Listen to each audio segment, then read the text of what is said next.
We've got Amazon, Microsoft, we have Google, we have Apple. These are the biggest, most powerful companies in the world. They don't want you connected, Nick. They need you connected, baby. They need you connected, right?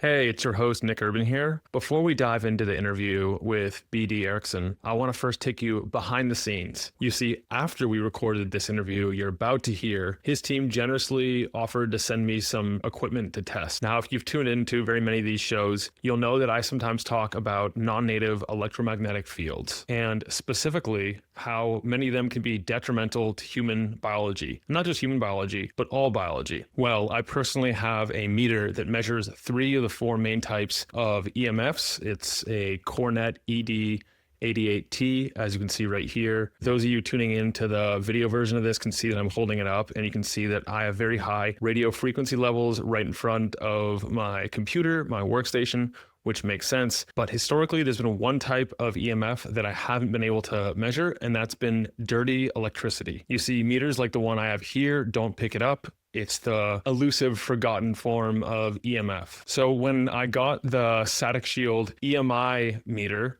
I was surprised to see that my house has high levels of dirty electricity. Now, we do have solar panels here. That is one contributor, and there's likely a bunch of others. The worst spot in my entire house just so happened to be the outlets in my bedroom. Not only are they the worst, but the levels I recorded there are between 10 to 20 times higher than what is considered the safe threshold. So luckily, I've been able to remedy that situation with Satic Shield's Field Shield product. But if you haven't tested your house for dirty electricity and other EMFs, you can get meters for relatively inexpensively, and you can make it a project to test your whole neighborhood. If your neighbors want some help, you can be the good neighbor helping your neighbors understand their levels, or you can all go in on a few meters together just so you can have better awareness, because once you test and remedy, unless you're introducing a bunch of new things, you're probably going to have pretty stable EMF and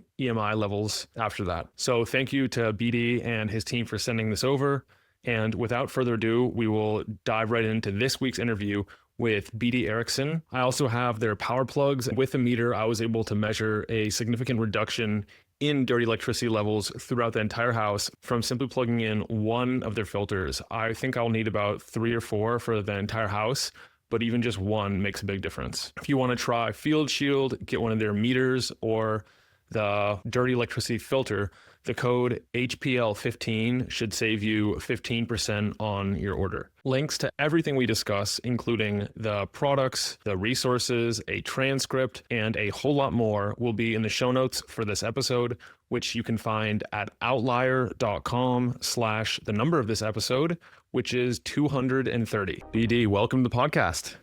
Nick, glad to be here. Let's start off with something that might shock most people, and that is that you discovered your own son was being poisoned by invisible forces in your home. Tell us that story and how it led to the development of your mission. You know, something that never entered my mind, something that you don't really think about until it comes into your sphere. So my son and I were living in Honolulu, Hawaii, and my wife was killed in an auto accident by a drunk driver. It's very hard for he and I. Sometime later, he and I moved home to Missoula, Montana, where we belong, where we're from, closer to my family and hers, for the help that I needed with the little guy. So he and I are in our new home, and we're sitting on the deck. We've been there for a few days, still sleeping on iron beds and eating out of boxes.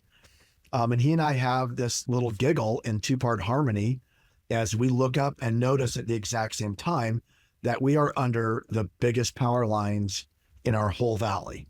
Now, when I say the biggest, like we talk in hyperbole as humans, you know, the plane was so close you could count the bolts. Well, that's not really true. It's not like no, Nick, these are the biggest power lines in the whole valley. And we giggle like, how could we miss it, to hypervisual males, right?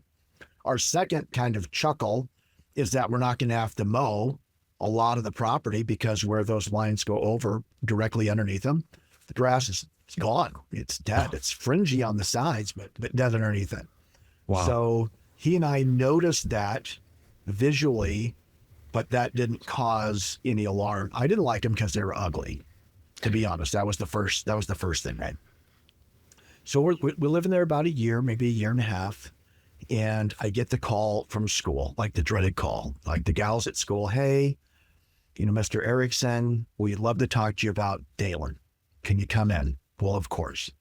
So, I go in to have the talk, and they're lovely, lovely ladies inside and out. And I mean that sincerely. They said, Dalen has not missed one day of school in 2 years. You're to be commended. And Dalen has not gotten any grade other than an A ever. You're to be commended. And I said, that's all him. That's not me. I wash him. I feed him. I kiss his head. That's all him. That's how he navigates the world. And she said that he comes early and holds the door for the special needs kids and high fives them.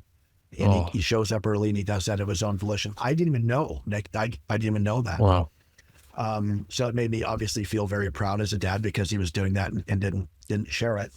He said, but have you noticed he's off? He's not as fun-loving. He's a little more irritable. The homework is not done with his usual care. His grades are about to slip. Is everything okay at home? And I say, well, we've suffered tremendous tragedy, but families do. It's terrible, but families do. You get your turn in the grinder in this world. You really do. And so I said, we have been through a lot, but yes, I've noticed it too. So their plan, right, to get a counselor maybe and talk about maybe some medicine to calm this little edgy, busy, overactive mind. Now, I wasn't super woo-woo at this point, right? This is 18 years ago. I'm super woo-woo now, right? We're all woo-woo now, but I wasn't woo-woo then. But the last thing that I wanted to do, even then, was put my 8-year-old on drugs, because it wasn't him. It wasn't the tragedy. It wasn't him. Something was off, and markedly so. So then you go down the rabbit hole of being your own doctor, of trying to find, what's bothering him. And it did not take long to find out that his symptoms matched up with something called EHS, electro hypersensitivity syndrome. Boom, irritable, edgy, can't sleep, anxiety, just 1, 2, 3, overactive nerves and skin, kind of like almost fibromyalgia is symptoms. And sometimes I read a book by a guy named Sam Milhelm called Dirty Electricity.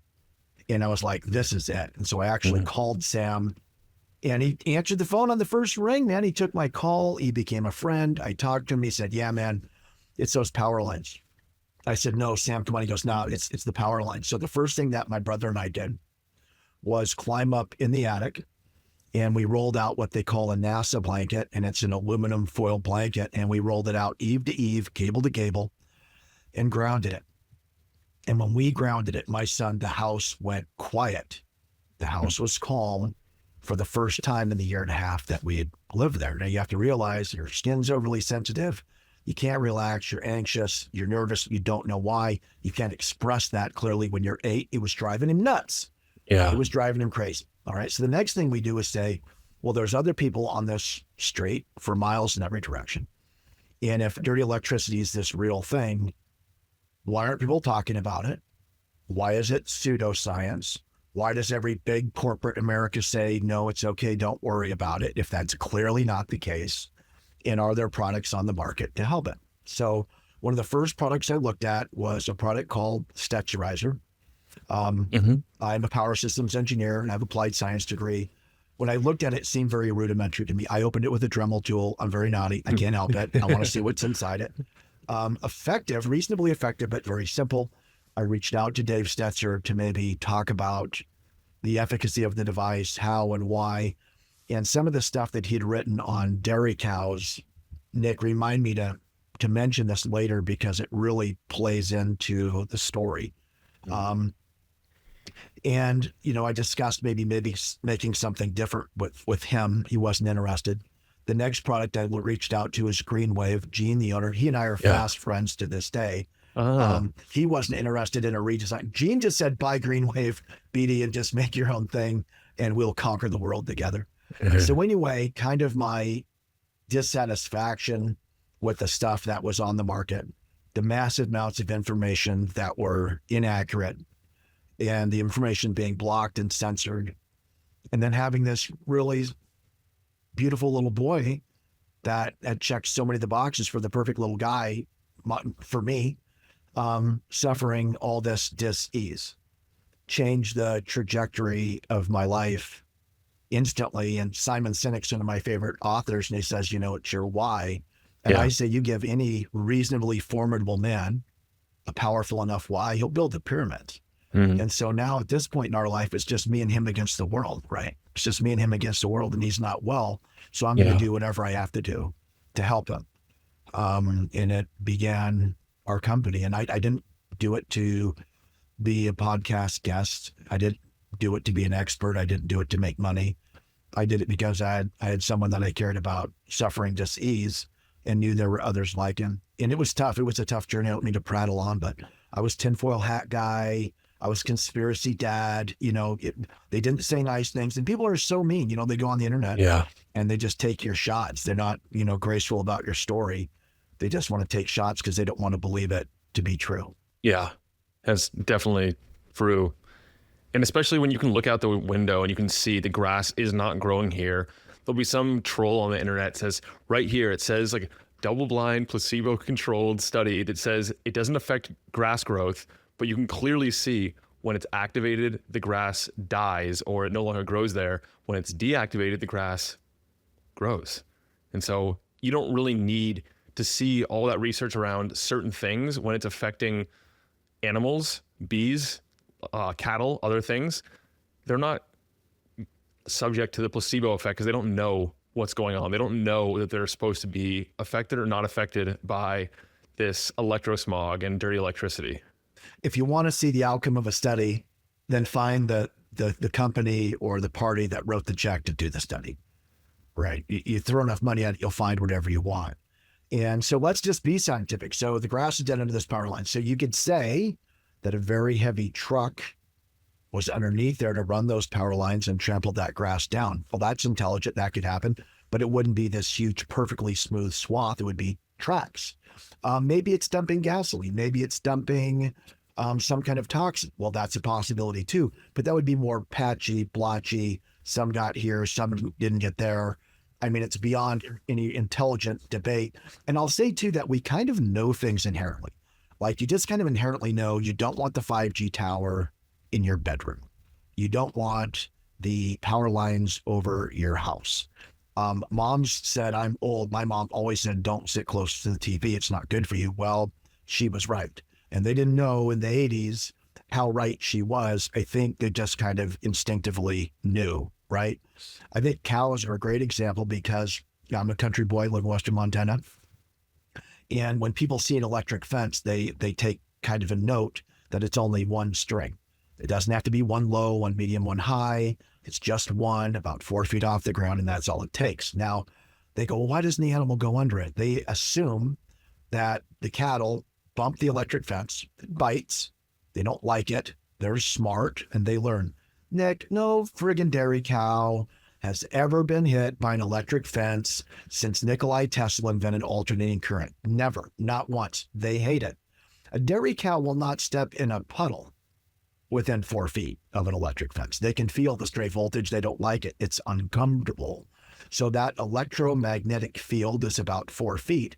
So the strand only has to be about 4 feet off the ground. And that 4-foot field puts out that magnetic field. It's uncomfortable. So the lines going above our house, we're not 120 volts like the average electric fence. They were, 17,000 volt high voltage power lines or higher.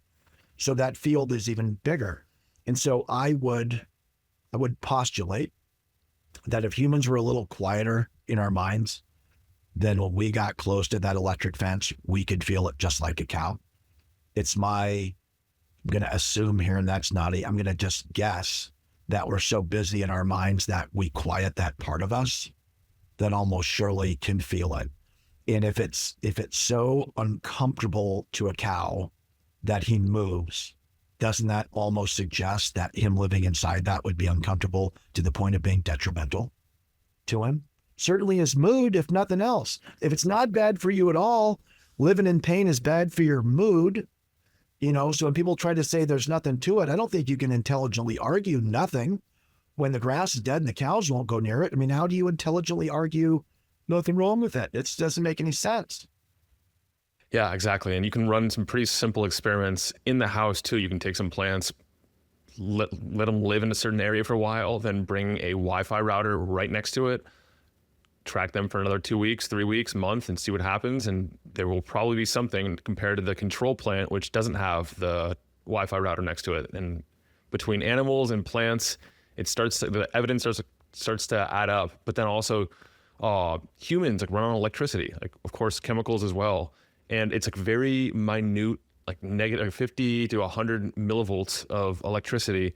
And so it's hard to imagine that introducing massive, super powerful sources of electricity that are measurable via modern meters wouldn't impact the electrical system in the human body. Yeah, how could you intelligently argue that it doesn't? So you went down another great road. So if you have to be very careful about what's saying that something is good or bad for human health, because this wonderful organization called the FDA. So they keep a real tight reins on what you can say is good or bad, but you can say it about cows and you can say it about plants. So some really great studies were done in Canada, where they have a lot of indoor greenhouses and grows because of their chilly climate. Well, you can see pictures of the plant growing to the water source, growing to the light. They are very alive. They're very adaptive and moving away from the dirty electricity. We've all seen on Instagram the 4 or 5 really cool studies that little kids did with their teacher about having a plant grow near Wi-Fi versus removed from it. And it's self-evident, right? It's self-evident. I say it's beyond intelligent contestation. Right? It's self-evident. So then the next question becomes, well, how bad? Well, how bad does it have to be, for you to say, I don't want to live in that environment? So if we know that it's uncomfortable to animals, if we know that it's markedly detrimental to plant life, then just because you're not overly sensitive to it, do you really want to live right in that? I don't. And at that point, who cares what the big studies say? Who cares what, who wants you connected to? And so this 5G, the Wi-Fi, the connectivity, all of it. First of all, if you think that the people in charge love you so desperately, they love you so much that they bring you 5G so that you can download Shrek faster, I love you, you're naive, and you've been misled, right? And we think about who wants us connected. We've got Amazon, we have Microsoft, we have Google, we have Apple. These are the biggest, most powerful companies in the world. They don't want you connected, Nick. They need you connected, baby. They need you connected, right? And so guys like I come on, they're going to whack me any day. And I say, being connected is convenient, but it poses a significant health risk. And when my son was diagnosed with EHS, it was the claims were 8%. And I don't know how you fact check that, because I can't trust anything. None of us can trust anything on Google anymore, it feels like. But now those numbers are up to 12 and 15%, and those are those numbers. When you say 8%, are you referring to 8% of the population has EHS? Yeah, that 8% of the population often shows the symptoms related to or correlated with EHS, overexposure to man-made frequencies and waves in all their plethora of design, right? Interesting. Yeah, I've also seen data on the dovetailing of symptoms of certain illnesses around the world that were out of control for a long time, and the correlation with that, with the rollout of higher powered electromagnetic signals. Oh, it's a great book, The Invisible Rainbow.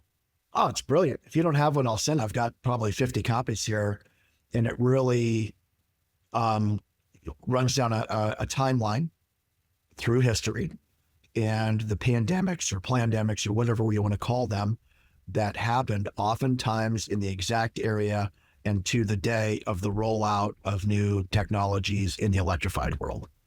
I mean, is it chance? Well, sure, it could be, But if it's continually the same place, the same time, the same date, the same people, it's a little on the nose, Nick. It becomes a little hard to argue that there's not some level of correlation. Yeah. And there's not really, in this frequency like band, many health benefits of it. People aren't installing these things to improve their health. So at least like taking the precautionary principle and saying, if it's not going to add to my health, to benefit my health, perhaps I should consider my exposure to this, even if it's not as damaging as some of the research suggests, or perhaps it's way more damaging. Either way, I might as well be cautious around this technology. Absolutely. It's always harder when you can't see it, touch it, smell it, taste it, right? And so it's kind of like radon gas, but it's pretty well documented that you don't want to have too much radon gas in your house. So guy comes and he mitigates it. You get a little fan and it takes it out. You can't see it, touch it, or smell it, but you don't want it. And I say EMFs are far more touchable than that. Play with 2 magnets. Pick up 2 magnets. I don't care if you're 5 or 55. Magnets are fun. It is this invisible field. And when you put them together, pull to pull, they fantastically repel. And you can feel the edges of it, and you feel the middle of it, and you push them together, and you turn one and they snap together. You can't see that. But again, it's self-evident. They're there. How do you move a train? Like as a little boy, trains were one of my favorite things. We grew up by the tracks. I would watch them load them, hear them clang, all of it. And the biggest train I ever recorded was 121 cars, 2 engines in the front. And they were moving coal. Now, they say that a coal car weighs 40 tons. Is that true? I have no idea. Fact check it if you want. I don't care. That doesn't matter for the story. They're heavy. Okay, baby, they're heavy. And it's got 100 coal cars at 40 tons each or whatever that doing. Now, how do you get that moving? How do you start that? Now, an object once in motion is easier to keep in motion. It wants to stay right, but how do you get it going? So if you've ever driven a stick shift, in order to get it going, you got to slip the clutch. You would smoke a clutch trying to move a train. Well, how does it move? Well, you have an electric engine. And an electric motor has a stator. It has got magnets and has a coil, which is a copper winding. And you excite that copper winding with voltage. You hit it with electricity, and it creates what? It creates an electromagnetic field. A magnetic field caused by electricity, electromagnetic field. And that field becomes so strong that it begins to spin that stator, and nothing touches. What moves a train are parts that don't even touch. It's a field. So suggesting these things aren't real because you can't see it, suggesting that they're not powerful is just naive at the very most fundamental of issues, right? And we also know that frequencies are good for us. Human frequency, the earth vibrates. Everything is energy and vibration, right? So people say, well, it's atoms. What's not atoms? It's quarks and neutrinos. Well, what are they all? They're waves. It's infinite possibility of waves. And the speed of those waves, the frequency of those waves is what we call matter. Okay, so the earth vibrates, it's human. And why do you want that? Because it's healing. So animals are barefoot, they're outside, they're on it. People say ground, ground, ground. Yes, ground. For heaven's sakes, listen to them. They're right. Get out, get your feet bare, have that free exchange of electrons. And you also now are grounded at what? At human frequency, right? And so those frequencies are not only real, everything has a frequency. Some are good and some are unhealthy. 5G is a millimeter wave. There's no difference between that and what's in your microwave oven. It's just a very small wave. That's what it means, millimeter wave. They're very small waves. So why is that bad? Because they hit you so many times. That's why they cause cellular damage. They're hitting you so many times in a moment. So frequency is how frequently, how often something happens over a period of time. So an AM radio wave, that doesn't hurt you. Not really. Well, why not? Because it's a block long. From the tip of that rascal to the trough of it's a block long. So it's just not hitting you that much. An FM radio wave is about 2 meters, about 6 feet long. It's hitting you quite a bit more, but still not that often.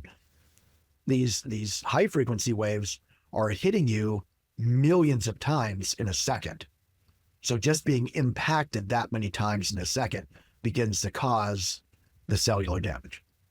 And so if it can cook a hot dog.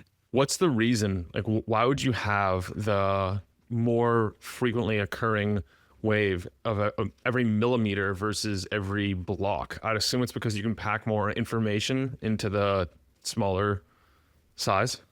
Nick, you nailed it. It's delivering more data. If you can only deliver the data on the top side of the wave, then the faster you can get those top side of the waves in, the faster you can share the data. You nailed it. Yeah, and with all these things, it's like it's very easy to be like, okay, well, I can't see it, so it's not true. It doesn't exist. But then there's a lot of things that are taken as truth because we have realized over long periods of time that they exist. Gravity is a classic example. You can't see gravity, but we all know it's real. There might be a different explanation for it, but that phenomenon is definitely true. And it seems like this area of like the influence of these waves on life is true. And it's only a matter of time, like figuring out what are the broad range of effects.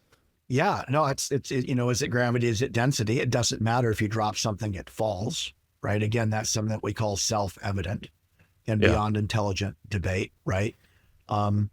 They say we're moving on Earth. Are we moving? I don't know. It doesn't feel like we are. The point is that there's a lot of information out there, right? Or disinformation. When things are, I don't mean to keep circling around like a lunatic, relatively self-evident, that if you just get the filters off, if you get the blinders off, that you know are probably true for you, and you can feel it kind of in your inner person. And right now we're doing all the things. I love your show, man. What are we trying to do? We're trying to get good water. We don't want the fluoride, right? We're trying to eat good food. We don't want the glyphosate, right? We don't want the seed oil. I don't. Yeah. I'm fit. I run, I work out. Why? I want to be a healthy person.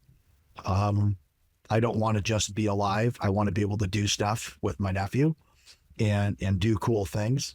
And we're living at a fantastic time when platforms like Instagram and TikTok and YouTube is probably my favorite. There's so much information and so much of it's so different. I mean, when I was a little boy, I was taught, you know, obey your parents, love God.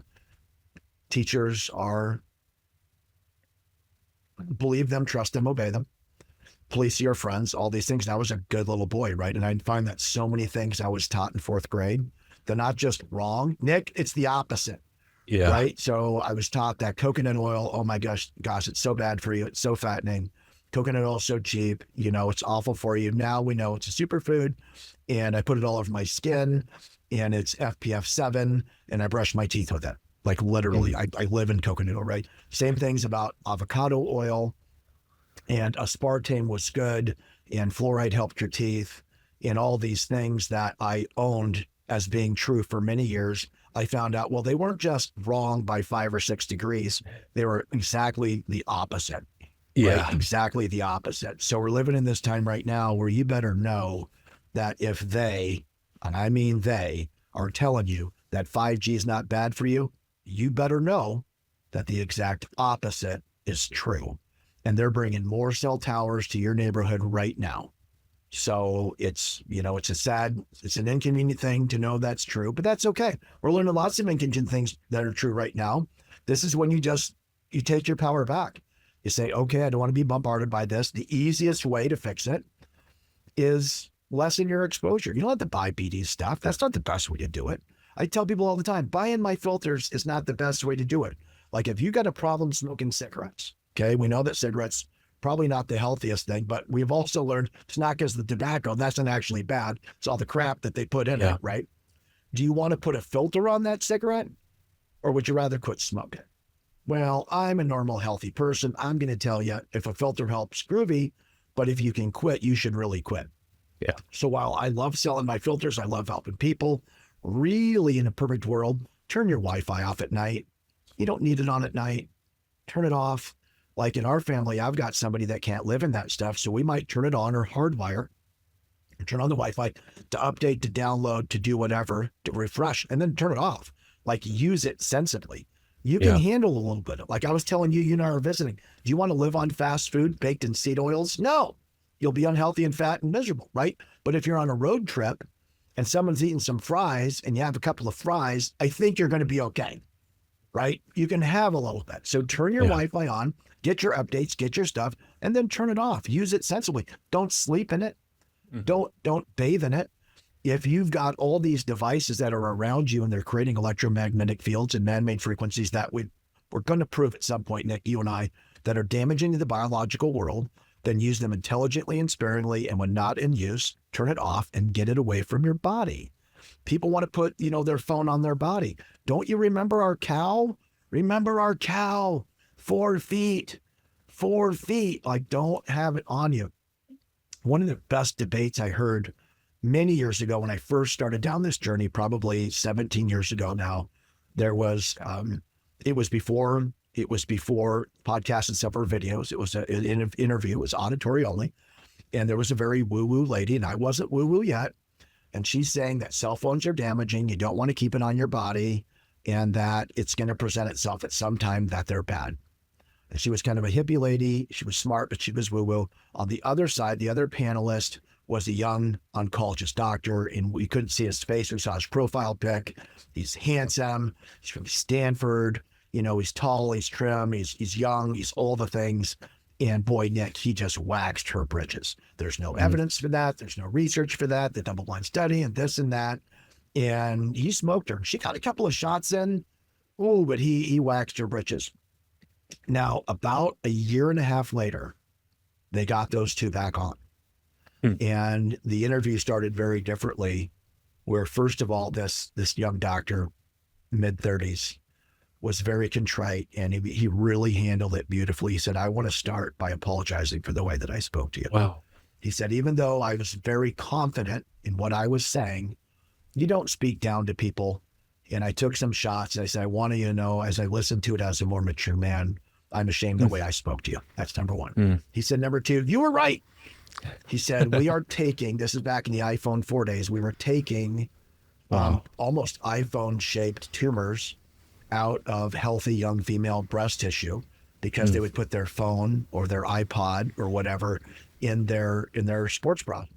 And so their little iPhone back when they were little would slip it in there right by all that tissue and that mammary tissue, and would give them cancer.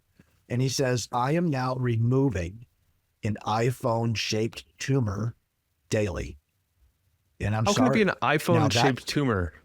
Because like a tumor is going to be pretty small. You mean like in the same place as an iPhone? Yeah, right in the same place. And I have no idea what they look like. And you have to realize this is auditory only at the time. But right in the spot where they would put it, by golly, that's where they were metastasizing. And it was so prevalent that it was daily for this guy. Wow. You don't hear that. No. I had to be on woo-woo. I had to be on woo-woo radio to hear that one, right? Yeah. But it was cool. It was cool to see this young guy, turn that corner and speak and own it, because it probably was not very popular for him to say that and own that truth either. That's been hard, Nick. I won't lie to you. Like, I love when you go, oh, I don't care what people think. I do. I care what people think. I want them to like me. I don't want them to think that I'm a tinfoil hat and nut job. Right? Course. I want people to like me. And when you say the things that I've been saying now for 15 years, when you've been on as many podcasts as I can, you get called all the mean names. And I used to shrink from it. And now I stand right in it. I just stand right in the rain. I just stand right in the hail. I have a son who's healthy now. I was the guy who didn't have a healthy son who has one now. I'm a guy that has helped over 100,000 people lower their exposure to EMF. And I get probably 2 or 3 calls every day that sounds something like, thank you, thank you, thank you. And that has crafted for me a life that's worth living. Money and that stuff and fame, they come and they go. We know they don't always provide happiness, but when you can help people and you get a call, I'm getting cards in the mail from people that I haven't heard from in 3 or 4 years thanking me. And that gives a family a purpose-driven life. And that's what I get to experience now. I didn't tell you this. Part of the reason that I started Outlier was because I noticed a lot of the things that modern science says were contradicted 180 degrees, sometimes just a couple months previously. It's like, okay, coconut oil is a superfood. It was previously the worst thing you could put in your body. It was like poison almost. But obviously the properties of coconut oil didn't change. It's just our understanding of it changed. And same with a lot of the things that we now know are carcinogenic and dangerous, forever chemicals, all types of things. at one point they were validated, like lots of therapies are validated before they're taken off the market for being harmful. And it's just assumed to be self-evident that these things are obviously dangerous. But it's like, if you actually rewind the tapes, no one was talking about how they're dangerous previously. And so in that journey, I looked back and thought to myself, okay, some of these things, coconut oil has been used for a very long time. What were people saying about them in the early days? If you rewind back to the old medical systems of like traditional Chinese medicine, indigenous medicines, Ayurveda, they have like a nuanced, like bio-individual personalized medicine. And they talk about the benefits and properties of each of these things. And it's interesting to see, like, when new technologies come out, new devices, new methodologies, protocols, what's the modern scientific lens that might fluctuate versus the way humans used to be and used to view these things for thousands of years. Of course, where relevant. They weren't talking about AI and ChatGPT back then, but they had a lot of answers to things that we are still like flip-flopping back and forth between. Oh, you nailed it. So like, I'm old. So I remember when butter was absolutely demonized, you had to get margarine. Well, all margarine is seed oil, right? So butter was the demon, seed oil was the savior. Fats were the demons, and these processed seed oils were the savior. It's exactly the opposite. The seed oil is the demon and the butter is the savior. And the fat that they say clogged our arteries and made us all fat, now they're saying cholesterol is actually good. I mean, come on. Cholesterol is what gave you heart disease. Heart disease was the #1 killer of human beings. For the majority of my adult life and childhood was heart disease, and it was cholesterol. Now they're saying, well, actually, you want your cholesterol a little higher, and you need to eat fats. And we've learned these processed seed oils and stuff, and the immense heats and pressures that they go through, and the forever plastics. They put everything in plastic and all the hormone disruptors. And after a while, you have to say, was it simply misinformation? Was it simply human error? Or was it diabolical? Right. So I won't get too far down that because I want to keep living. But well, either way, it makes the landscape confusing to the consumer. It's like, I don't even know what to do. If I think coffee is a superfood today and tomorrow it's also like the worst thing I can put in my body, I don't know what to do. And I'm like living in a state of fear potentially. That's why I think that what you're doing, like creating solutions that help us like make things that could be unhealthy, healthy, or at least healthier, is helpful. And we've already talked a bit about radio frequencies from AM and FM and devices. We've talked a little bit about magnetic fields.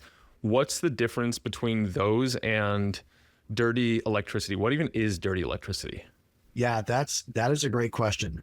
And so I'm going to start on dirty electricity, but we're gonna have to remind me to get back to not just scaring everybody, or telling everybody to move to Oregon and compost their hair and live in a hippie convent. Like I don't mean that. There are ways to take it back, and dirty electricity is often overlooked, but it's arguably the most damaging. Well, how can you say that? Why? Okay. So we've talked about all these frequencies. We've talked about all these waves, right? 4G, 5G, LTE, Dish Network, DirecTV, your printer, the neighbor's printer, your phone, the FBI van. Like when you light up your phone, there are so many signals, it can't count it all. When I was a kid, cars had an antenna about 2 feet long. You untwist it, you whip your brother across the butt with it. Stings. That was an antenna. Nowadays, on a car, an antenna is like a shark fin, right? Because there's all these waves. Okay, where do waves land? They land on antennas, period. Again, self-evident, beyond any intelligent debate. They land in an antenna. Okay, what is the copper wiring in your home? Now, the antenna on the car, that was maybe 2 feet of aluminum. So it's flexible, some kind of alloy. That's not superconducting. Copper is. So you're living in all this copper wiring. You're living in a super antenna. I can plug in a meter that you can see right now, nobody else can. And that meter will, read the interference on the lines. And a third of the time when you plug it in, you hear the radio, you hear the voices. Well, why? Well, because radio is a frequency. It's a signal that lands on the antenna. Okay, so now when we're living in our home, a couple of things are happening. Number one, all of these signals are indeed hitting and then sadly living on our electrical system. That's number one. Dirty electricity is often caused by that. Number two, we have the danger zone. Okay, I'm not a good singer, but we've got the danger zone of 4 feet, our electric fence, our 120 volt electric fence. The wiring in our house, we love to put our bed against the wall, and we love to put our head against the wall. Humans do not sleep with their feet against the wall and their head in the middle of the room. I don't care what country you visit, the head goes by the wall. Now, what you've done is you put your most sensitive and complex device, precious device, your brain, right inside the danger zone, and now we're not going to move it. Moving it's important because these waves are hitting us. And if I was punching you in the shoulder in the same place over and over and over, after a while you'd say, stop it. It's getting sore.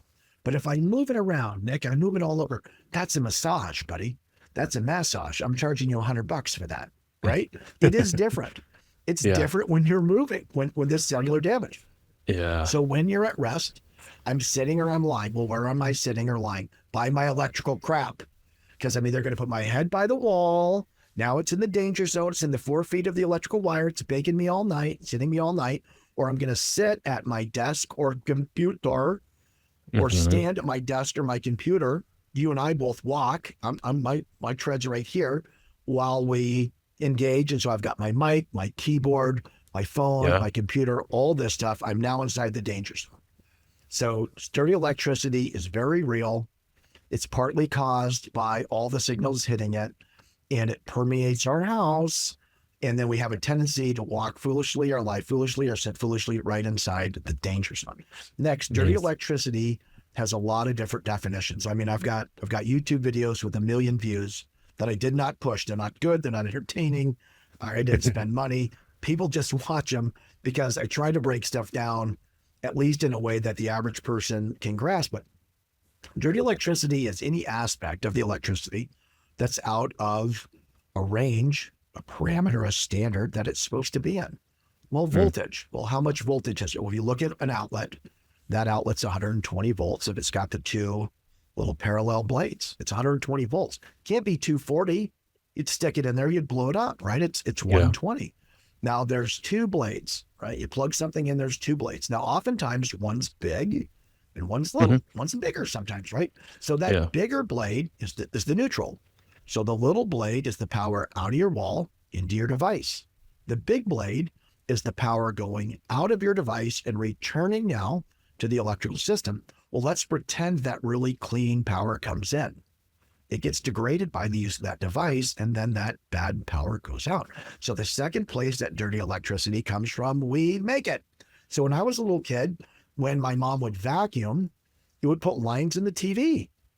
When my mom would vacuum, it'd screw up Gilligan's Island, right? Because I was getting Gilligan's Island over the signal, and clean power would come into my mom's vacuum, be disrupted by the use of that device, and the dirty electricity would go back on the neutral or the common, which was shared. The common was shared by the TV, and now I've got a fuzzy line. You can hear, the speakers pop or tick when maybe the fridge comes on.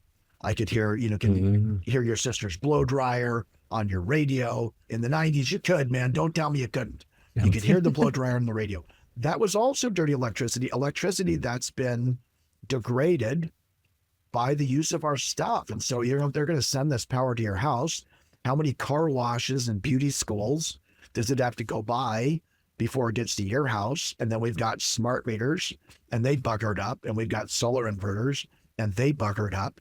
And then we have all the crap in our house, and that buggers it up. And so even if I tell people, filtering's not the ultimate way to go, the best way to go is to unplug some of this stuff, you can't unplug it all.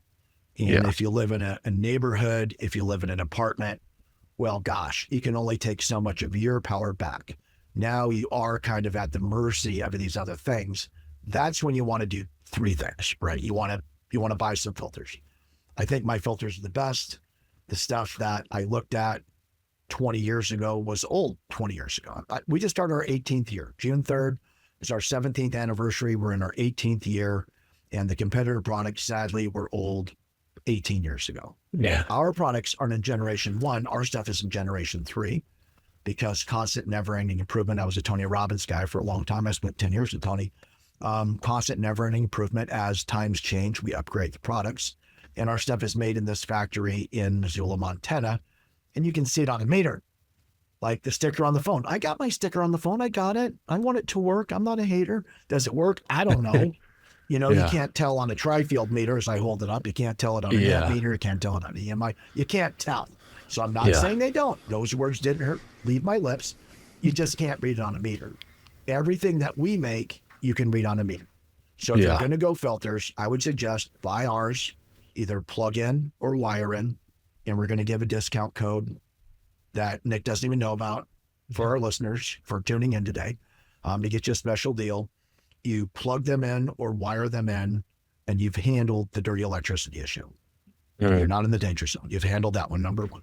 Number two, we use a product called Field Shield, and it's the size of a poster, and you slide it behind your bed, in between your headboard and the wall, and now your head is no longer, you're no longer the conductor, because you're water, you are a conductor. And then they chemtrail us, we breathe in all that aluminum, and now I'm water and aluminum. I'm now a conductor, I'm an antenna. They hit me with 5G, don't think they don't.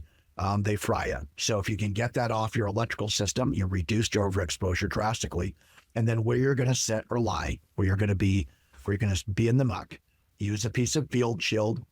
It's 2 feet by 4 feet. It goes right behind your headboard and it plugs into the ground. And you now are no longer the conductor. Electricity will always do two things. We learned it in 5th grade. It will always follow the path of least resistance. It will always find its way to ground. So what we're going to do is we're going to present it with the path of least resistance, and we're going to give it a path to ground, and it will no longer choose you. And you start with those two things. You're going to sleep better the first night. Nick, you're going to sleep better the first night. Dirty electricity is one of those topics in the world of EMFs. It's the least understood by consumers, at least, myself included. And so when I was doing research, just as you said, part of the reason I wanted to have you on is because I looked into all the products I could find on the market, including the really cheap ones on Amazon, including some of the other ones that have been around for a very long time. And as you mentioned, they haven't iterated at all from what I can tell, and technology has changed.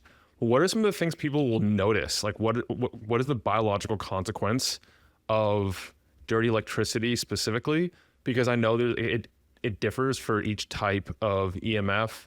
And I know magnetic fields, from my research, those can penetrate through surfaces. They can go through walls. And part of the reason you don't want to sleep on the other side of a fridge or anything with a motor is that you'll be exposed to higher bolus of magnetic fields. But I don't know much about dirty electricity in terms of like the biological effects it has.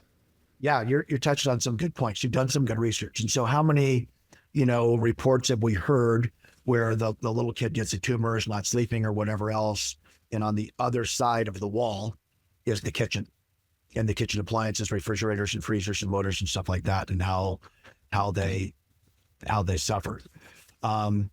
One of the things that you'll notice in your world almost immediately, that you notice now, but you don't make a big note of it, is when your phone charges really slow, it gets really hot. And you pick up your phone and you're like, and the little base where the phone plugs in gets really hot. Now here's why you know something's happening. It doesn't do it all the time. Sometimes your phone charges pretty fast and pretty cool. And that little piece, you pull it out, it might be warm, it's not hot. Other times your phone is so roasty and that little piece is so roasty, you go, that's weird. You don't have to be some kind of NASA engineer to go, that's weird. That's abnormal, right? And so that's something that you notice, that we've all noticed in our life, but not really known. Guess what? That's dirty electricity. So when you have our filters, you're going to notice things like your DVR. Like, everyone's DVR, our little cable system there, it's so toasty. Or, our Roku or our devices there, they have a tendency to get so toasty. That is total electrical waste, first of all. That's throwing your money away. But that's a sign of electricity not being efficient and being able to do what it's designed to do and do its work, get in and get out. Why? Because it's dirty, right? For the human, you'll sleep better. You'll sleep better. I mean, one of the ways that, so I'm I'm not an expert at this like my son is because he answers so many calls here every day and has for years. When I was a little boy, every morning when my mom would wake me up, and I think a lot of people can attest to this, when you first wake up, you're coming out of a dream. And so the first 4 seconds of every waking day, are you kind of realizing, oh, I'm not at the grocery store, I'm not at school, that was a dream, I'm in the bed, it's mom, it's safe, I'm fine, right? Yeah. Most adult Americans living in the electrified world have not woken up in a dream like that in years. In years. Well, why not? Well, the smart meter on the side of your house is constantly sharing data with the mothership. You have your cell phone on, probably by your bed, your Wi-Fi tower's on, and just like the cow, these things are interacting with you negatively, whether you want to admit that, realize it, or whether or not you can feel it, they are. And you're not getting that good, deep, restful theta REM sleep where your body actually defrags and does what it does. And I've seen some of the podcast. It's not about how much time you're in the bed. It's about quality sleep. The actual quality rejuvenating sleep. You might only need 4 or 5 hours, honestly. If you're really out cold, you're in that deep sleep and you're getting that good sleep. But we all need 8 hours. Why? Because none of us are sleeping, man. None of us are getting the rest. They're frying us all night. We've done tons of studies with homeowners associations, and everybody in the neighborhood wakes up at the exact same time.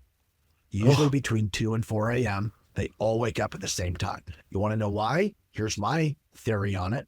Because that's when the utility company has the smart meter do the data dump. That's when they have the smart meter do the big information dump and get all the data. Or they just don't want us friggin' sleeping well. Once you filter all that off your electrical system, once you get your field shield behind your bed and you turn your stuff off, you turn your Wi-Fi off, your phone's not by you, it's not charging by you. Please do not charge your phone by you. When that's not happening, you will have maybe almost an irritable night the first night because it's so foreign, and you will sleep and you'll feel more rested in 2 or 3 hours in an EMF safe zone than you have maybe if you grew up in the city and if you're under 30, maybe than you ever have. And that's something that you will notice the very first night. And we don't have 5 of those testimonials. We have 500. Whoa. So that's something in the practical world. And the other part is panic. I know a lot of guys my age, we're fit. We run Spartan races. We run triathlons. We Orange Theory, or, 44 we're doing, or 45 we're doing the things, but we're feeling anxious, having panic attacks. I occasionally have panic attacks. I've never experienced that. I'm the Iceman, baby. I have never suffered that before. And post all the COVID stuff, a lot of people in my personal life are suffering more unreal fear, anxiety, stress, and panic.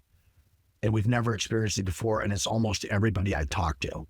Yeah. So when you can lessen the interaction with your beautiful mind and healthy body and healthy spirit, less interaction with the man-made frequencies and waves that sadly are damaging, you will have a superior form of life.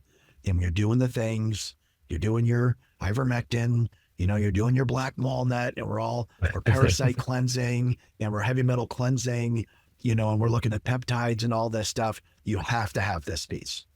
You have to have this piece. You have to have panic-free, healthy, restful mind, body, and spirit, and good sleep.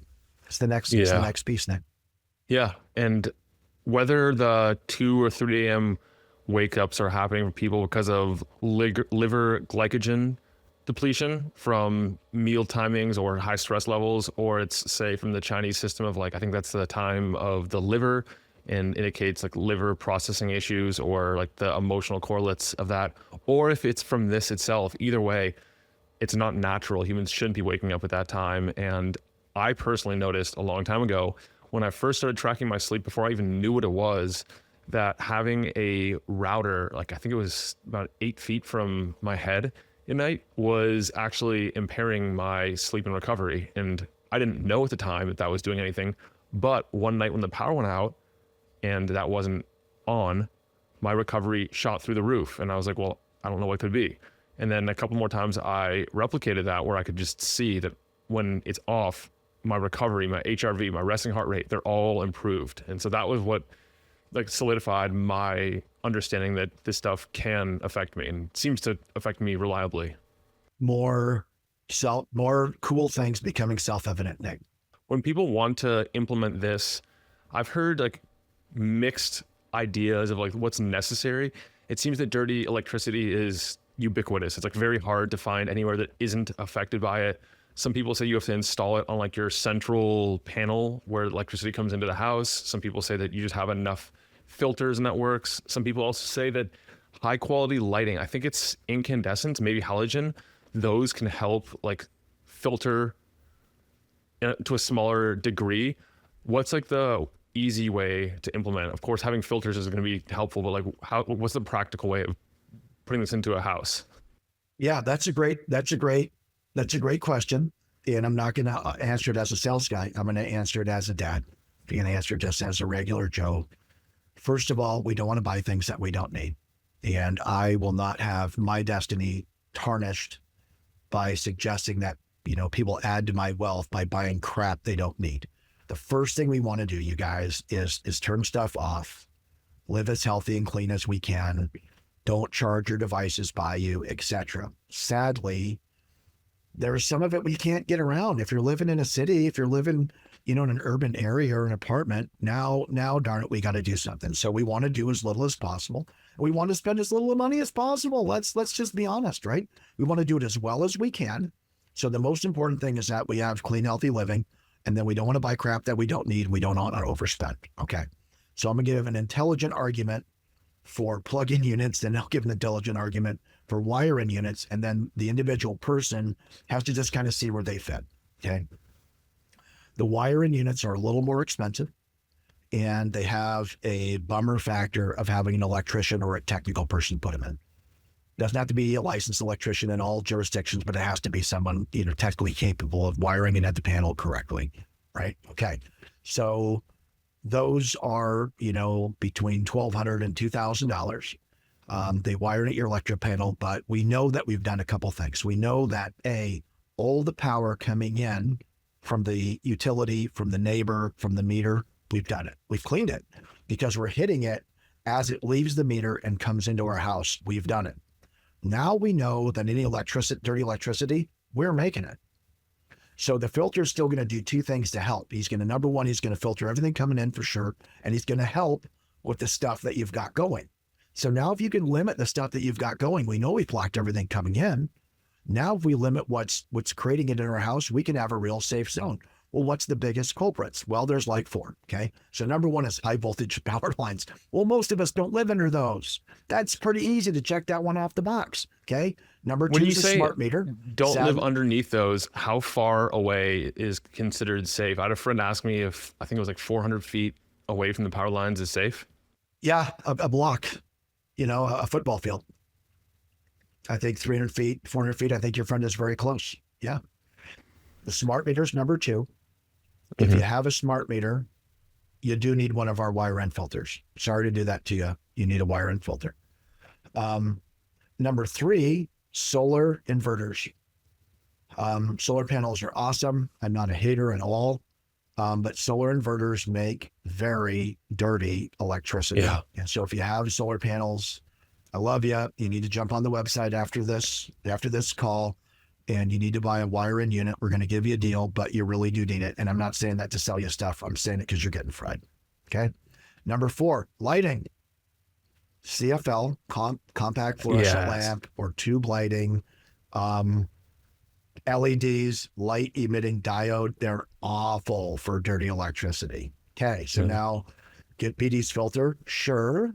But you want to change the lighting. You silly goose. You want to change the lighting. We want to go back to Thomas Edison. We want to go back to the incandescent bulb. Just the old school bulb that gets hot. That's the guy you want. He actually cleans the electricity. And if you can't find them, we do make LEDs at Satic bulbs. They have no EMF. They actually lower the levels in your house. You can jump online, buy our lights too. They don't get hot. They last for years. I really want to start, we're a manufacturer. We make stuff right in this building in Missoula, Montana. The next thing that I probably will make if I can is a new line of just old school resistor lights. That's incandescent's the best thing you can do. Okay. Yeah. So after that, the next culprits are the DC devices in our world. Well, what's that mean? Well, we live in a world of alternating current, but anything with a battery, your phone, your laptop, tablet, your computer, anything with a battery is DC. So those will affect the waves. So maybe you live in an apartment or you've got a room where you really want it clean. That's where you'd use a plug-in filter. The nice thing about the plug-in filters too, let's say we don't want to go wiring, we're going to go plug-in. Some areas where they do win. Number one, there's no installation. You just plug them in. Number two, you plug them in where you want them. You plug them in where you want the safety zones, where you want the cleanest power. And they probably do the affect bedroom the whole then. system. Yeah. You want one where the kids play. You want one in the kids' room. You want one in your bedroom. You want one where you're going to be in the living areas. And so a 4-pack of those. And then other companies sell you 20 and 30 of them. They're cheaper, but you need 20 or 30 of them. Ours are more expensive, but you only need 2 or 4. So the cost to actually get the result is the same. And in filters, more is not always better. More can become worse. You want to do it on as few as you can. And I don't say that for money. It's true. You want to buy as few of anything as you have to buy, but you don't want to overdo it because now you're exacerbating problems many times. And that's something that we teach all the time. So the competitors' products have one filter in them. So you got to buy lots of them. Our product, and you're going to be able to see it, has tons of filters in it. We put 8 in each one. In fact, 6 of the big guys that come with the competitors, there's 6 in each one of ours. Now they're 3 times as expensive. They are, but there's 6 times the filters. That's why they're more expensive. We're not doing it to gouge you. We're doing it so that you can do this as cost effectively. So it seems like our stuff is more expensive since it is per piece, but since you only need about 1/6 of them, they're about the same, and they're not made in China. They're made in Missoula, Montana. And finally, you can see it on a meter. We don't sell anything that you can't see on a meter. When you plug in, brand X light and put it on a meter and then put in a Satic light, put on a meter, you can see the difference. When you plug in a filter, you're going to see the difference. When you put up your field shield, if you've got a tri-field meter, it's not going to reduce it. It's going to go to 0. It's not going to reduce it. It's going to go to 0. It's going to eliminate it. So it can be kind of expensive. You might be $1,500, but you're done. You're done. Your whole house is done. It's clean. Take it with you when you go. It comes with the federal tax credit. Just like solar, our products qualify for 5695. So 30% of whatever you spend, you get a tax credit. Nice. So if you spend $1,000, you get a $300 tax credit. You're down to $700. It's just like a little nest egg waiting for you when you do taxes, right? You get that off. It's a credit. And they save money on your bill. So the fact that your phone is not wasting your watts getting hot and your DVR and your TV are wasting your watts getting hot, your bill goes down a little bit.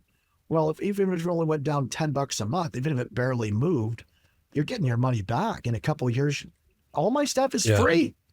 It's all free. Now it's on a lag. It's not immediate gratification, but you're sleeping better the first night. And over the next couple of years of your existence, your stuff is run better, you're sleeping better, you're healthier, and you got your dough back, man.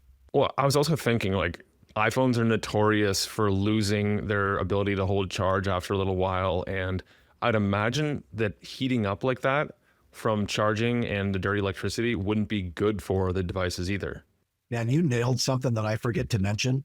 Dirty electricity is hard on all your stuff, especially the stuff that doesn't want dirty electricity, like a phone. It's DC. It can't do anything with it. It just turns it into heat. And now people get these big, beautiful Teslas, and they get these electric cars, and they're charging these cars at dirty electricity. Are you nuts? Are you out of your mind? The first thing that you should do when you get your Tesla or your electrical car is buy our wire-in product and put it right on the same wall as your charger. And don't charge that beautiful car, that beautiful battery with muddy water. Yeah, I guess that's like the correlate to watering down your gasoline for your car, but for electric vehicles instead. Absolutely. So like you nailed it. I didn't have to tell you. Your intelligent mind went down the track of, okay, my phone does get hot sometimes. Everyone's like, yeah. Is that good for it? How could it be? Like what are you going to argue that that's somehow good for it? It's terribly bad for it. And you can only do it so many times before it degrades the chemistry and the life of your battery, period. I mean, how would you give an intelligent debate against it? You couldn't, right? So I was actually thinking about this myself. I'm thinking like, if I want to outfit this with filters, I think what I'm hearing you say is that I don't need to get 20 if I get the right high quality filters, which yours are. And then I could just choose particular places in the house, say my workstation right here, then my bedroom across the house and a couple other places. And just like with 4 or so of those devices, or your devices, then that's actually going to clean the electricity throughout the house? Or is it only going to be in the things plugged into those outlets? You nailed it. You're going to put it where you know you want the lowest numbers, but it's going to affect the whole house. Oh, It's going to affect the whole house. It will lower them in all the house, but super low, closest to where they are. Yeah. Because, distance does have an effect. So you're going to have your super low rooms where you're spending all your time, but all the rooms are going to be significantly lower as a result. Just like when my mom plugged in her vacuum, she didn't plug it in behind the TV. She plugged it in where she had cord room, right? Yeah. You can move the vacuum around, but it still did the TV over there. So the filters work the same way. You get yourself a 4-pack, $700, maybe something like that, and then get the 30% tax credit, $200. You're $500. It sounds like a lot of money. The money we spend on vitamins and healthy food and nutritional things, I think most of us do that in a month for our health. Yeah. And this is one and done. Yeah. And how long do these filters last also? We don't know. So our warranty used to be 10 years. Like I'm very careful. Like I'm born in a small town, I'm from a small town. And so I don't want to say something that later, 5 years later makes you look like a ding dong. So we first started making them, we had a 10-year warranty and we hoped to God they'd last 10 years. Well, here we are 15 years later with 100,000 installed and they're all still working. Whoa. And so we've just upped the warranty to 25 years. So our products have 25-year warranties on them. Yeah. And we know they last 18, because we've been making them for 18. I ain't gonna do, it's got a 25-year warranty. They've only been making them for 3 years. How do you know, you ding dong? Be fair. Yeah. We know they last 18 years. So our warranty in them for 25. I bought a hot water kettle a couple of years ago. I think it was like 2 years ago, and it wasn't very expensive, but then again, it just like randomly died. And now I'm wondering if there could have been a dirty electricity component to its premature death. So it's nice also to hear that you're building something that actually, in a world of planned obsolescence and like cheap things that break down very quickly, that these actually last. Yeah. And they really should help everything else. So they're also surge protectors, right? The wiring is a very robust surge protector and they are an EMP shield. So there are some other things on our mind that these inductors, by their sheer existence, can help protect home and family from other disasters as well. They're an EMP shield. They are. Wow. So I love some of the EMP products on the market because they get a little loose with their claims. I just said on the microphone, I don't want to get loose with my claims. EMP shields have like a radius. Like if you watch Ocean's 11 or whatever, where they created that pinch. I think some listeners aren't going to know what EMPs are. What are EMPs? It's an electromagnetic pulse. And what happens as a result of an EMP? Pulse. It kills electronics. It sends energy over the air. And where do waves land? They land on antennas, right? So things with electrical circuits and stuff, we'll see a surge of electricity. And that surge of electricity will almost surely, if you're close enough to it, damage those things. Now, I hope that we never experience one of those things. I hope that nobody ever needs to use it for that. But there's a fear of it, a rising fear that could be a reality, but I hope it's not. Yeah, and they're often used as weapons, or at least in theory, it would be used as a weapon. So it's nice to hear that this could help mitigate that. I have a cornet meter back here that I use to detect magnetic fields, radio frequencies, and ELF. Is ELF and dirty electricity the same thing? I think they're not. They're not. That just means low, right? Yeah. Low ELFs, low fields. And so some filters are high pass filters, some filters are low pass. What's that mean? A high pass filter lets some of the higher frequencies pass. A low pass filter lets some of the lower frequencies pass. It's pretty easy to defeat the electric field. It's pretty hard to defeat the magnetic field, right? So the magnetic field, the best antidote to a magnetic field is A, don't create it, and B, don't be too close to it, right? Yeah. I always go back to, you can buy stuff, but really the best way is just to not to do it. Yeah. And so the less the magnetic field that you can create and the farther that you can be from it, the better, but they dissipate really fast. So unless it's really strong after you get a couple feet away, you don't have to worry about that anymore. And I'm going to send you a piece of this just, for funsies, because you have a Cornet meter, and I can't wait for you to test this on your meter. Yeah. Oh, you're going to have so much fun. Yeah, I love those types of things, and I'll definitely share the results in the show notes for this episode.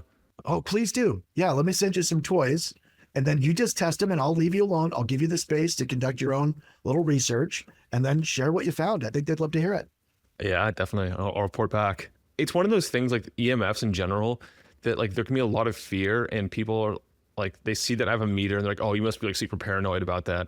And I'm like, well, actually, since I got a meter, now I'm informed, I have data, and I can see, the distance, doubling the distance drops the exposure by like an orders of magnitude. And so actually, I feel less paranoid, more secure, since I can actually see what these things are doing. Granted, I can't see dirty electricity because my meter doesn't measure it. And I think you need a certain, like a special meter to measure dirty electricity specifically.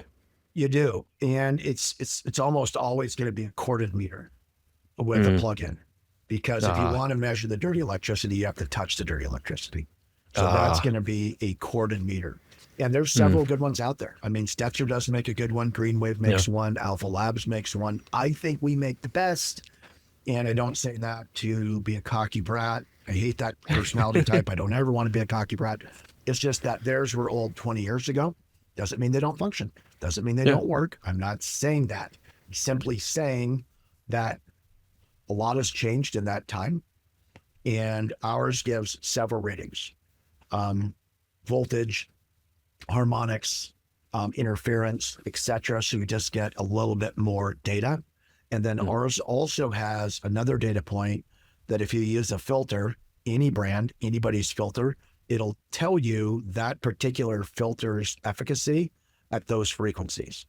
And our meter is weighted. People say, well, it shouldn't be weighted. It should just be broadband. No, I argue that's lunacy. Here's why it should be weighted. Weighted means skewed, right? And it is skewed. Why? Yeah. Because what our meter is looking for is not just every field, every wave that's on the electrical system. As discussed, we don't need to know how much AM radio is on there. It's not super damaging. We're not losing sleep over it. Our meter is showing you the frequencies that are damaging to you, the fields and the frequencies that are damaging to the biological world. And by biological world, I mean you and your kids. That's what we want to see. You buy an oscilloscope if you want to be, some kind of electrical engineer and see all the stuff that's on there. That's not most of us. Most of us want good health. We want healthy kids. You want happy lives. And so our meter is weighted to show you two things. Number one, how much of the frequencies on your line are damaging and bad for you. And then number two, how well your filter, whatever brand you use, is good at attenuating those particular damaging frequencies. That's why it's the best. Interesting. Yeah, that's important to know, because like if you're getting an extra high bolus of, say, this Schumann resonance frequency through your cable, your line, you're not going to care. That might even be beneficial. But if you're getting a lot of the stuff we're probably getting, then that's what you actually care about, and you don't want to conflate the two. That's exactly correct, because we've established that we know these waves are real, and we've established that some are good and some are bad, and so we are really identifying here the ones that are bad. All right, BD, we will start to wind this one down. I'm sure people tuning into the video version of this on YouTube will be curious that you are talking about EMFs and you are wearing AirPods. Why are you not concerned about AirPods when it comes to your electromagnetic field exposure? So I've worn AirPods exactly 2 times in the last 5 years, because when my friend Nick invited me on his podcast, the first thing it said in the questionnaire was, do you have headphones? I don't. Ah, I actually have a pair of Beats that I use, noise canceling ones on the airplane.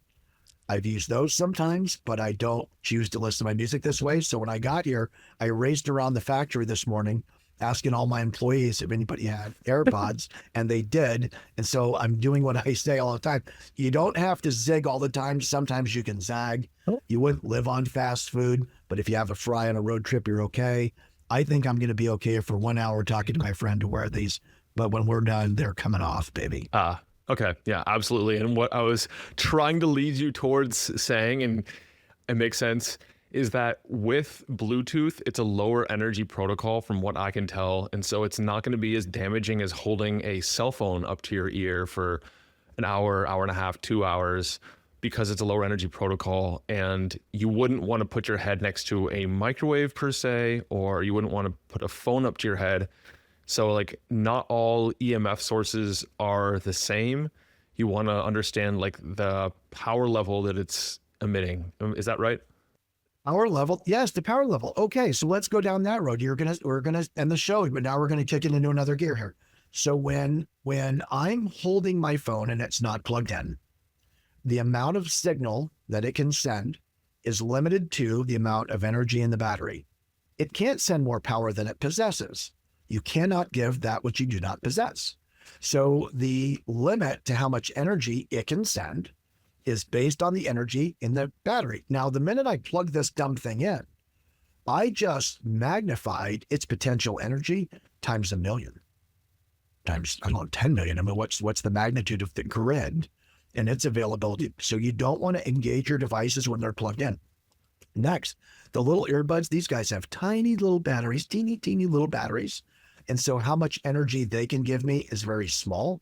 And the amount of energy the Bluetooth requires is actually a very low amount. So while it's not, perfect world, it is, all related to energy in, energy out. That's why dirty electricity is a big part of the conversation that can't get left out, because you're literally wired to the grid. And so its amount of energy, its availability to deliver this nasty stuff is huge, right? It's huge. Do not keep the phone by your face. Do not keep it on your person, and don't hold it up to your ear. Put it on speaker mode, keep it off your body. And then when you're not messing with your phone, don't be holding it. Put it down, get away from the dumb thing. Don't keep it in your pocket. Yeah. Well, that's a good summary of some of the action steps to take and why it's important to address dirty electricity specifically. And if you have to use technology and you can choose a lower power level output, whether it's headphones, I guess wired headphones may be better, and then Bluetooth, a little worse than that, and then holding the phone up to your ear is gonna be the worst. So just like focus on what you can control and progressively improve, reduce your exposure as budget permits, and hopefully that will take us all in the right direction. BD, if people want to connect with you and they want to grab some of these systems, these American-made systems, how do they go about that? So our website is Satic Shield. So Satic is a goofy name. I never planned on being successful. SAIT. Some people call it static. It's not. It's Satic, SATIC. Sinusoidal Waveform Technology Incorporated is the goofy acronym we came up when I was just trying to help my kid. And Shield, SHIELD, regular spelling, saticshield.com. And for the listeners of the podcast, Nick did not ask for this. This was not his. He did not ask me to sell anything. He really just wants a good device. We have a discount code, HPL15. And anybody, when it says coupon code before you cash out, before you check out, please put in HPL15 and you'll get extra things. Number one, you'll get a 15% discount on the entire cart at checkout. Number two, you're going to get free shipping. And number three, you're going to get an absolutely free 30-minute consultation with the team to know that you're happy with what you bought, and satisfaction's guaranteed. And we don't do, wimpy 3-day or wimpy 30-day. No, we don't care, man. If you're not feeling better, then it's not working. If it's not working for you, we don't want you to have it. So we do 30 days after you've actually done some tests with it. It's going to take you a day or two to get it shipped, a day or two to open it, a day or two to plug it in, right? You've only lost a week. And so we don't play that nonsensical game. Get the stuff, take your time, get it plugged in, talk to our team, talk to experts, tell us what you're suffering, how you're feeling, and let's get you sorted. And after all that, if you're not satisfied, you will send it back and we will 100% guarantee satisfaction and the return of all your money. Buy safe. We want you to win. And we're here so that you can. Awesome. Well, BD, thank you for your genesis into this area, for your pain to purpose story. Wish that it didn't come to be this way and that you just naturally found it and it didn't strike so close to home. But I'm glad that you have this out there now, the education and the products to help empower people to take control of their health, because it's an area that's education is slowly trickling out around, and it's hard to persist when you're being called names day in and day out because people don't yet understand, but eventually they will, and they'll look back on your work and they will appreciate it. So thank you for joining me on the show, for sharing this and creating your products. Thank you for having me. Keep doing what you're doing. You're helping us all. Go get them, Nick. Thanks for tuning in to High Performance Longevity. If you got value today, the best way to support the show is to leave a review or share it with someone who's ready to upgrade their health span.